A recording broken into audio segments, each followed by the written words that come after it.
ಅದಕ್ಕಿಂತ ಮುಂಚೆ ಒಂದು ಮುಖ್ಯಮಂತ್ರಿಗಳ ಕಡೆ ನಾನು ಟೈಮ್ ತಗೊಂಡು ತಮ್ಮನ್ನೆಲ್ಲರನ್ನೂ ಕರ್ಕೊಂಡು ಹೋಗಿ ಇದೊಂಚೂರು ಮಾರ್ಚ್ 8ನೇ ತಾರೀಕು ಮುಗಿಲಿ, 9ರ ನಂತರ, ಇವತ್ತು ನಾನು ಬೆಳಗಾಂಗೆ ಹೋಗ್ತಾ ಇದ್ದೀನಿ, 9ರ ನಂತರ 6ನೇ ತಾರೀಕು ಮಾನ್ಯ ಮುಖ್ಯಮಂತ್ರಿಗಳು ಬೆಳಗಾವಿಗೆ ಬರ್ತಾ ಇದ್ದಾರೆ, ಅವ್ರ ಹತ್ರ ಒಂದು ಟೈಮ್ ತಗೊಳ್ತೀನಿ.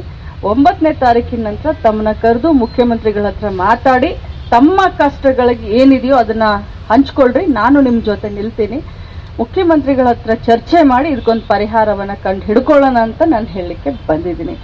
ಬ್ರದರ್, ನೀವು ರಾಮದುರ್ಗದವರು, ಬೈಲಹೊಂಗಲದವರು, ತಮ್ಮ ಸಂಘಟನಾ ಶಕ್ತಿ ನನಗೆ ಗೊತ್ತು. ತಾವು ಬಹಳ ಸ್ಟ್ರಾಂಗ್ ಆಗಿ ಇವ್ರನ್ನೆಲ್ಲರನ್ನು ಪ್ರತಿನಿಧಿಸ್ತೀರಾ.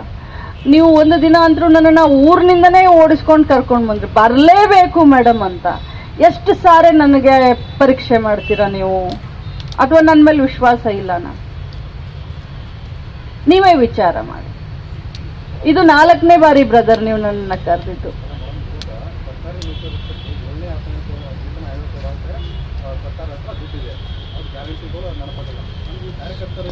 ಸರಿ, ಈ ಎಲ್ಲ ವಿಚಾರವನ್ನ ಮಾನ್ಯ ಮುಖ್ಯಮಂತ್ರಿಗಳ ಎದುರುಗಡೆ ನಿಮ್ಮ ಮನಸ್ಸಿನ ಭಾವನೆಯನ್ನ ವ್ಯಕ್ತಪಡಿಸ್ಲಿಕ್ಕೆ ನಾನೊಂದು ಟೈಮ್ ತಗೊಂಡು ಮೀಟಿಂಗ್ ಅನ್ನ ಫಿಕ್ಸ್ ಮಾಡ್ತೀನಿ. ನಾವು ಜೊತೆಯಲ್ಲೇ ನಿಮ್ಮ ಹೋರಾಟವನ್ನ ಮಾಡ. ನಾನು ನಿಮ್ ಜೊತೆ ಇದೀನಿ ಅನ್ನುವಂತ ಒಂದೇ ಒಂದು ಕಾರಣಕ್ಕೆ ಓಡ್ ಬರ್ತೀನಿ. ನಾನು ನೀವು ಕರೆದಾಗೆಲ್ಲ ನಾನು ಯಾಕೆ ಬರ್ತೀನಿ? ಪದೇ ಪದೇ ನಿಮ್ ಜೊತೆ ಇದೀನಿ ಅನ್ನೋದಕ್ಕೆ ಬರ್ತೀನಲ್ಲ. ನನಗೂ ನಿಮ್ಮ ಮೇಲೆ ಒಂದು ಪ್ರೀತಿ ವಿಶ್ವಾಸ ಇದೆ ಅಂತಾನೆ ಬರ್ತೀನಲ್ಲ ಬ್ರದರ್. ಇದು ಉಪವಾಸ ಕುಳಿತಿರೋದ್ರಿಂದ ಯಾರಿಗೆ ನನಗೂ ಕೆಟ್ಟ ಅನ್ಸೋದಿಲ್ಲ?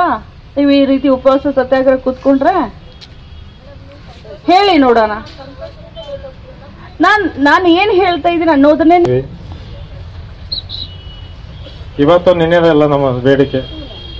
ಸುಮಾರು ತಾವಿದ್ದ ತಮ್ಮನ್ನು 2-3 ಬಾರಿ